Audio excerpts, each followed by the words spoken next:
2026 படைப்போம் புதிய அரசியல் வரலாறு. வெல்ல போறோம் விவசாயி செந்தமிழன் சீமானின் ஆட்சி இந்த நிலத்துக்கு சாட்சி. காமராஜர் ஆட்சி இந்த மண்ணில் 2026 வளரக்கூடிய விவசாயிக்கு உயிர் கொடுக்கிறது செந்தமிழன் சீமான் தான், நாம் தமிழர் கட்சி தான். அதன் வேட்பாளர் மு. கார்த்திகா, பொறியாளர், சமூக செயற்பட்டாளர்.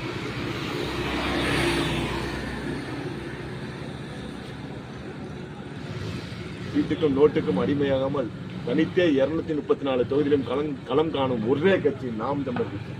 2026 சட்டமன்ற தேர்தலில் சமூக நீதினு பல கட்சி பேசிக்குது.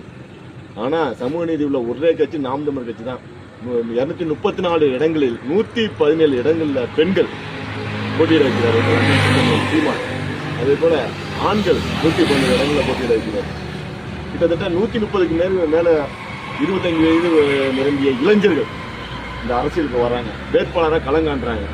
இந்த மண்ணையும் மக்களையும் உயிராக நேசிக்க நாம் பிள்ளைகள் போட்டியிடுறாங்க. யாருக்கிட்டே கூட்டணிக்கு போல அடிமையாகல, மக்களை நம்பி மக்களின் வாழ்க்கையை நம்பி களத்தில் நிற்கிறோம். நிச்சயம் 2026 படைப்பும் புதிய அரசியல் வரலாறு. அடுத்த முதல்வர் செந்தமிழன் சீமான், கீழ்வள்ளூர் சட்டமன்ற உறுப்பினர் மு. கார்த்திகா, பொறியாளர், சமூக செயல்பாட்டாளர். வெல்ல போறான் விவசாயி நாம் தமிழர். அண்ணன் ரமேஷ் அண்ணனோட